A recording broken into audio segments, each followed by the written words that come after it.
더 깊게, 더 따뜻하게 뉴스 너머를 생각합니다.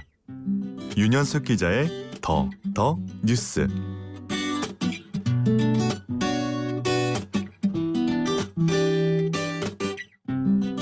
자, 좀 더 깊이 있는 시선, 좀 더 색다른 시선으로 뉴스를 바라보는 더 플러스 더 뉴스 이면에 담론 시간입니다.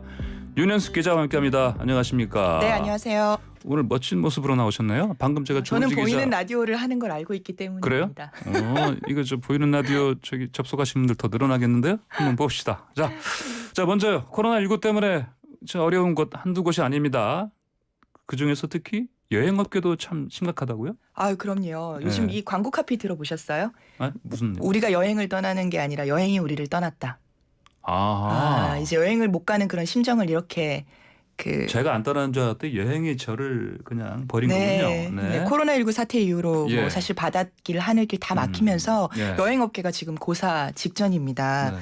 2분기에 최악의 실적 쇼크를 냈는데 3분기도 그래요? 사정은 나아지지 않을 네. 것 같고요.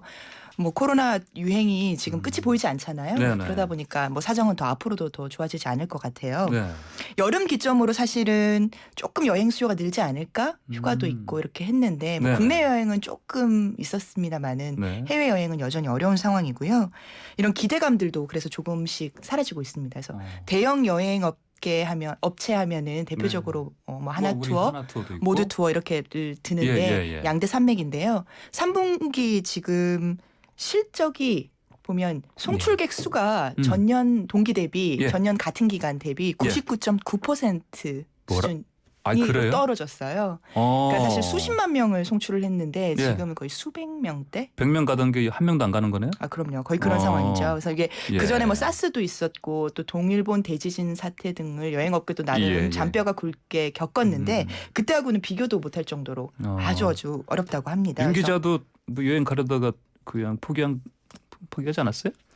뭐 가시려다가? 여행 예. 계획들이 많았죠. 근데 네네. 뭐 올해는 뭐 저뿐만 그냥- 아니라 많은 분들이 거의 예. 계획을 접으셨고 신혼여행도 못 가는 상황인데요. 맞아요. 네. 신혼여행도 못 가죠. 네, 그래서 지금 여행업계 같은 경우에는 무급휴직이나 휴가 들어간 곳 많고 네. 희망퇴직을 받는 곳도 희망퇴직까지요. 네, 많습니다.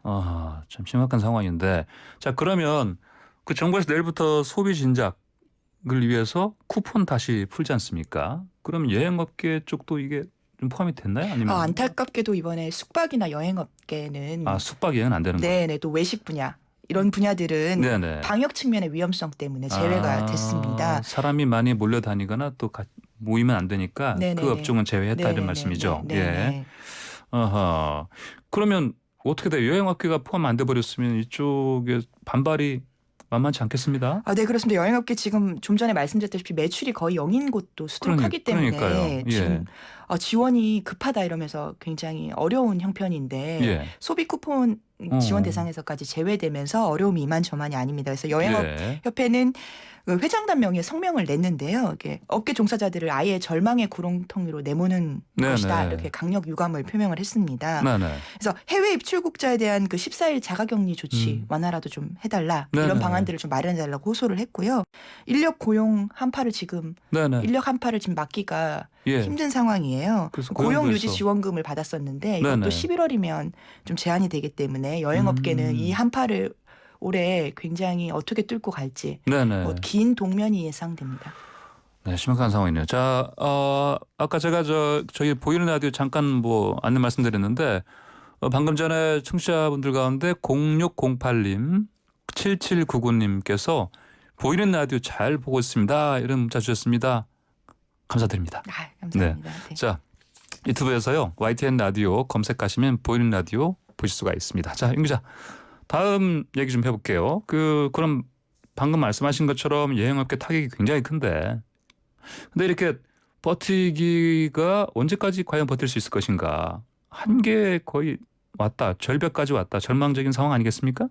네, 그렇습니다. 그래서 이제 절망적인 이직 그러면 결국은 또- 이제 직원들이 일자리를 잃는 거 아니겠습니까? 네, 예. 네. 그래서 절망적인 이직 퇴직이 줄을 잇고 있는데요. 예. 혹시 어제 인터넷에서 굉장히 화제가 됐었는데 한 그 여행사 대표가 보낸 그 그 편지 절절한 보셨어요? 편지요? 절절한 편지. 네. 일부만 좀 맞습니다. 네네네. 뭐, 그게 예. 편지를 못 보신거나 접하지 네네. 못하신 분도 있을 테니까 짧게 전해드리면 예.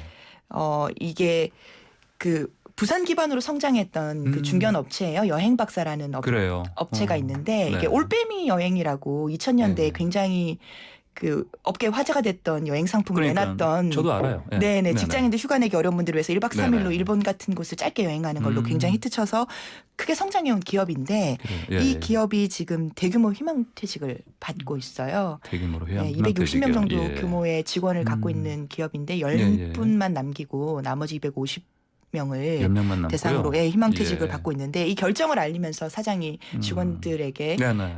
이렇게 메일을 보냈는데 그 메일 좀 소개를 해드릴게요. 예. 뭐 짧게 읽어드리면 몇 번을 쓰고 지웠는지 모릅니다. 드라이하게 사유만 적을까? 마음에 있는 이야기를 전달할까? 쓰고 지우고 또 쓰고 지우고 이 시간이 오지 않았으면 하고 기원했지만 오고야 말았습니다. 네네. 정상이 비정상이고 비정상이 정상 같은 이상한 상황이네요. 그냥 지금처럼 살다가 여행이 재개되면 다시 출근하고 일을 하면 좋겠지만 신락 같은 연을 유지하기에도 회사가 숨만 쉬기에도 네. 어려운 상황입니다. 이 재난은 오래 갈 것 같습니다. 다들 아시는 것처럼 다른 일을 찾으세요. 네네. 어제 노사협의회를 열어 희망퇴직과 정리해고에 대해 이야기를 드렸습니다. 그게 뭐 정리해고지 희망퇴직이냐 하시겠지만 지금은 그마저도 잔고가 없고 대출받아 지원하는 실정입니다. 예. 마음 같아서는 2달, 3달 급여로 하고 싶지만 100만 원이 100명이면 1억이네요. 그놈의 그 알량한 돈이 없습니다. 네. 메일을 보내놓고 아침이면 후회할지도 모르겠습니다.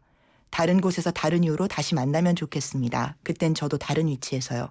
내일은 해가 늦게 뜨면 좋겠습니다.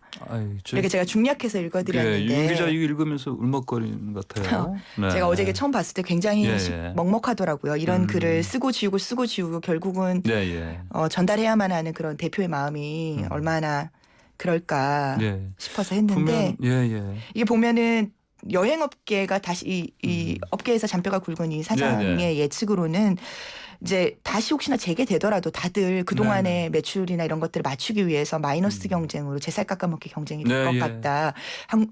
이 여행업계의 미래가 어둡다. 이렇게 네. 전망을 했는데 참 먹먹합니다. 이게 마지막에 예. 내일은 해가 늦게 뜨면 좋겠다고 했는데 영화 그 바람과 네네. 함께 사라지다 보면 내일은 내일의 해가 뜬다라는 말이 있잖아요. 예, 뭐 희망. 네, 그 그걸 보자는 절망 건데. 속에서도 좀 희망을 새기면서 주인공이 하는 말인데 네. 여행업계 종사자분들이 어둠의 긴 터널이 지나고 네. 그 끝에서 새로운 해가 뜨기를 작게나마 기원해 봅니다. 보면은요, 이제 이 여행사도 그렇지만 이게 이제 코로나19 타격받은 곳이 어디 뭐 한두 곳입니까? 그렇죠. 그래서 보면 특히 이제 자영업자들 이지 않습니까? 소규모로 하시는 네, 분들, 뭐 네. 그분들 가운데 특히 또 식당 운영하시는 분들 많잖아요. 네. 이제 코로나가 닥쳤을 때 물론 이제 그 뭐 큰 타격을 받지 않는 것도 뭐 있다 하지만 전반적으로는 이를테면 뭐 직원이 만약에 한 10명 있었다. 잘 되던 곳이니까. 그러면 지금 상황에 보면은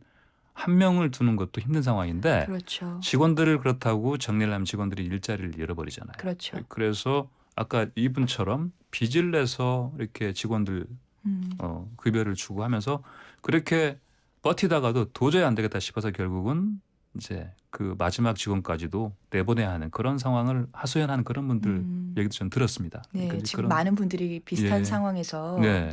고민을 하고 계시죠. 예. 네. 자, 여행업계 힘들지만 그래도 희망 품으시고요. 희망 가지시고 힘내길 좀 기원합니다. 자, 마지막으로 그렇더라도요. 저 소비 쿠폰 여행에는 쓸 수는 없겠지만 뭐 어디서 쓸 수 있는지 좀 간단히 정부 차원에서 좀 알려주십시오. 네, 문화 분야와 체육 분야에서 네. 좀 유용하게 쓸 수 있을 것 같고요. 예. 영화 같은 경우에는 한 사람에 6,000원씩 2장까지 네네. 할인을 받을 수가 있고요. 예. 또 박물관 같은 경우도 온라인 예매를 네네네. 통해서 목요일부터 표 가격의 한 40%까지 예. 3,000원 한도에서 1인당 5장까지 할인받을 수 있다고 합니다. 또 네네. 미술 전시 분야에서도 온라인 예매 현장 구매 모두 1,000원에서 3,000원까지 네. 할인이 되고요. 예. 헬스장 등 체육시설도 다음 달 2일부터 30일 사이에 예. 뭐 이렇게 일부를 돌려주는 방식으로 네네. 진행이 된다고 합니다. 그게 방역 측면에서는 좀 다소 이른 조치가 아니냐 이런 네, 우려도 예. 나오긴 하는데요. 예. 뭐 동시 입장하는 인원을 제한한다던가 또 실내에서 여러 명이 많이 모이는 것들을 좀 통제한다던가 네네. 이런 것들을 함께 병행하면서 네. 좀 어려움에 빠진 네. 내수를 좀 진작하는 고민과 실행들을 이어가는 게 좋을 것 같습니다. 네. 그런 말씀 잘 들었습니다. 감사합니다. 네. 감사합니다. 지금까지 윤현숙 기자였습니다.